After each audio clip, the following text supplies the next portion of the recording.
চলছে practical class. এভাবেই ঢাকা বিশ্ববিদ্যালয়ে একজন মডেল বসে থাকবে, হয়তো মডেলের হাতে একটি কাপ প্লেট থাকতে পারে, হয়তো একটি পেপার থাকতে পারে, বা একটি লাঠি নিয়ে দাঁড়িয়ে থাকতে পারে।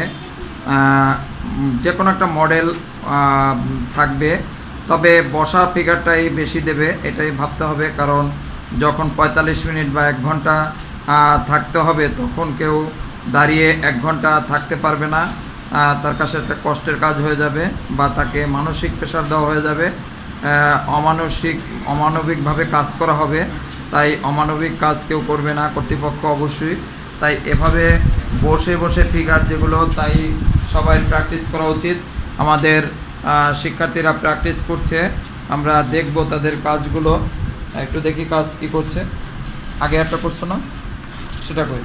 এখনও কিন্তু বসার কিন্তু সে মুভমেন্টটা আসেনি।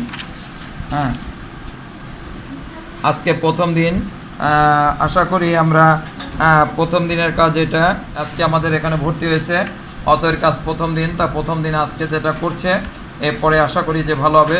দেখি এটার ঐশীর কাজ দেখি। এটি হলো আমাদের ঐশীর কাজ। ঐশীও আজকে আমাদের কাছে প্রথমে এসেছে প্র্যাকটিক্যাল পরীক্ষা দেওয়ার জন্য। আমাদের এখানে আরও কাজ আছে, যে কাজ আমরা দেখাবো। যে কাজ এখানে আমাদের সন্না মিস্ত্রি, সন্না পূর্বে থেকেই আমাদের সাথে ছিল, তার ফিগার এ পর্যন্ত এসেছে। এখানে আরও একটি কাজ দেখানোর চেষ্টা করছি। এখানে আছে সৌরভ, আর সৌরভের কাজ দেখালাম আপনাদের। তো সৌরভ আমাদের কাছে প্রথম থেকে আছে। এখানে যে বসা আছে সেই বিষয়টা এখানে বোঝাতে পারছে, এবং সন্নাও যে এখানে বসা আছে সেই বিষয়টা এখানে বোঝাতে পারছে। আমাদের এখানে আরও একজন কাজ করছে, সঞ্জিদা।